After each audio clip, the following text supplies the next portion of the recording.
আগামীকাল 25 জানুয়ারি চট্টগ্রাম নগরীর পোলো গ্রাউন্ডে বিএনপির মহাসমাবেশে বিএনপি চেয়ারম্যান তারেক রহমানের আগমন উপলক্ষে এবং চট্টগ্রাম ৮ আসনে বিএনপির মনোনীত প্রার্থী আলহাজ এরশাদুল্লাহর সমর্থনে আলোচনা সভা অনুষ্ঠিত হয়েছে।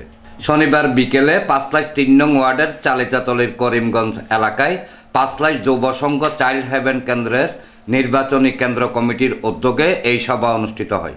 অনুষ্ঠানে প্রধান অতিথি ছিলেন বায়েজিদ থানা বিএনপির সাবেক সাধারণ সম্পাদক আব্দুল কাদের জসিম। আগামীকাল আমাদের সকাল 10টায় আমাদের দলের চেয়ারম্যান তারেক রহমান বক্তব্য রাখবেন পোলো গ্রাউন্ডের মাঠে।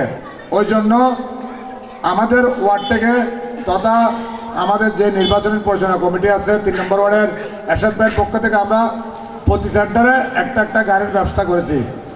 তো ওই হিসেবে আমাদের ভোট সেন্টার গাড়িটাও চান্ডদিনী বাজারে থাকবে এবং যাদের সেন্টার গাড়ি যারা যেভাবে বলছে ওইভাবে প্রত্যেকটা সেন্টার চলে যাবে।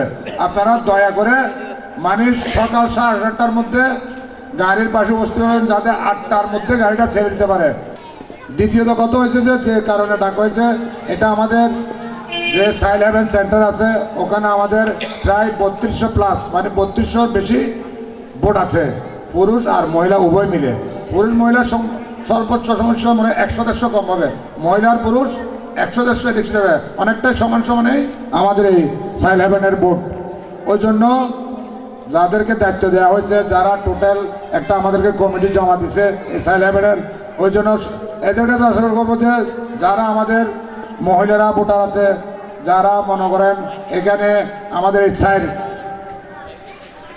ফারার নজিরাবাদ, সোনাপুর, করিমগঞ্জ, জানানগর, এদের যে ভোটারগুলো আছে যাতে এগুলোদেরকে কীভাবে নিয়ে যেতে পারে আপনারা সবাই মিলে এই যে সেন্টার কমিটি যেটা দেওয়া হয়েছে এরা মিলে একসাথে মিলে সবাই কিভাবে করলে কিভাবে উদ্যোগ নিলে যে আসলে আমরা একদম সকাল ভোট সেন্টারে যেতে পারি। বিশেষ অতিথি ছিলেন চট্টগ্রাম মহানগর বিএনপির সাবেক সদস্য মোহাম্মদ আব্দুর রহিম, বায়েজিদ থানা বিএনপির সাবেক সহসভাপতি মোহাম্মদ মোর্শেদ আলম, ক্রীড়া সম্পাদক লিয়াকত আলী জসিম ও শিল্প বিষয়ক সম্পাদক মোহাম্মদ আলমগীর। চাইল্ড হেভেন নির্বাচনী কেন্দ্র কমিটির আহ্বায়ক আব্দুল হালিম কালোর সভাপতিত্বে সদস্য সচিব মোহাম্মদ সোহেলের সঞ্চালনায় অনুষ্ঠানে অন্যান্য নেতৃবৃন্দ ও বিপুল সংখ্যক এলাকাবাসী উপস্থিত ছিলেন। ভালো লাগতেছে, তারা অনেক পরিশ্রম করে যারা দায়িত্ব নিয়েছেন, আমি মনে করতেছি তারা সঠিক দায়িত্ব আজকে পালন করেছে। আগামী 12 তারিখও ইনশাআল্লাহ দায়িত্ব পালন করবে, সেটা প্রমাণ করে দিয়েছে এই প্রোগ্রামের মধ্যে দিয়ে। এই দাসকে রক্ষা করার জন্য যা যা করতে হয় সবাই একদিন কষ্ট করবেন। সারা বছরের সাধনা আজকে 16-17 সাধনা হচ্ছে 12 তারিখে। ওই 12 তারিখে আপনারা প্রথমে যাইয়া ভোট দিবেন। জনাব তারেক রহমানের আলোচনা শোনার, বক্তব্য শোনার, তাকে দেখার সৌভাগ্য সবার হবে। আশা করি আপনাদের দলে দলে সবাই এই সভাতে অংশগ্রহণ করবেন। আমাদের এরশাদুল্লাহ ভাই উনি অত্যন্ত একজন ভালো মানুষ, সামাজিক মানুষ।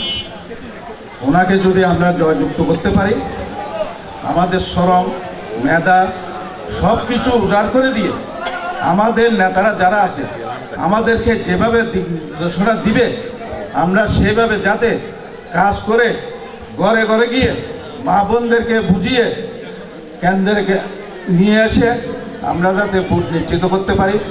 পরে বিএনপি চেয়ারম্যান তারেক রহমানের আগমনকে স্বাগত জানিয়ে আনন্দ মিছিল করেন নেতৃবৃন্দ।